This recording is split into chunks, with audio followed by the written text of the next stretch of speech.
In a 2013 article in The New Yorker about faith and belief, Adam Gopnik wrote the following: "We know that in the billions of years of the universe's existence, there is no evidence of a single miraculous intercession with the laws of nature." I thought this was an extraordinary statement. To anyone who has experienced the miraculous, or who knows people who have experienced it, or who is familiar with the literature of miraculous accounts, it's difficult to imagine being so confidently dismissive of something that seems, at the very least, to be entirely possible, and at best, to be entirely certain. As someone who lives in Manhattan, and who is familiar with the world in which such writers live, I'm afraid I'm not all that surprised. Nonetheless, it's extraordinary. In the article, Gopnik continues, "We need not imagine that there's no heaven. We know that there is none, and we will search for angels forever in vain." Of course, the reason the writer makes these statements has to do with his presupposition that this world is all there is.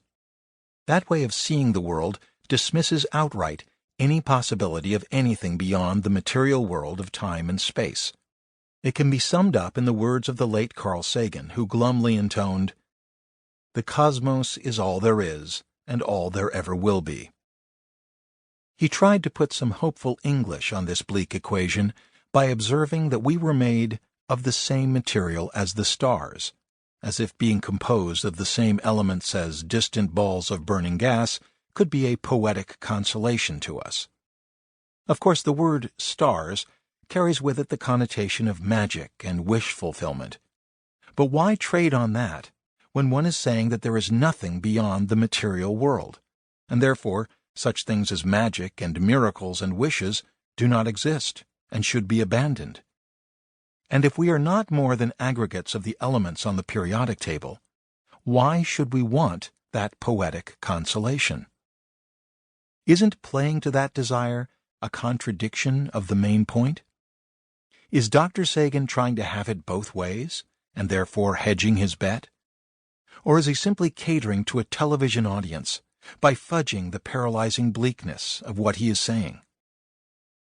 If someone insisting on that strictly materialistic worldview encounters a miracle, or something purporting to be such a thing, he must, by definition, deny that it can be a true miracle. If he insists that the only evidence of a miracle he could ever accept must be naturalistic evidence, then there obviously can never be any such evidence. It is a tautology, a self-defeating koan, along the lines of, "Could God make a rock so big that even he couldn't move it?" Can one take it seriously?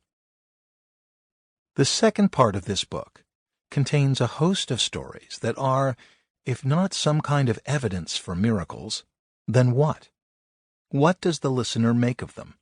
Are they honestly believed hallucinations? Mere coincidences? Are they lies? Or might they really be miracles? The stories in this book represent the tiniest fraction of all such stories. For a more academic treatment of the topic of miracles, and for many more accounts than we have here, one should look through Craig S. Keener's magisterial, authoritative, and extremely thorough 2-volume work, Miracles. Anyone wanting a scholarly, 1,200-page and definitive rebuttal of Mr. Sagan's aphorism could start there. So imagine that there was compelling evidence, some might even say proof, that a supreme being was trying to communicate with humans. Imagine that such evidence was abundant, but essentially ignored or dismissed by the news media and by the academic institutions of the Western world.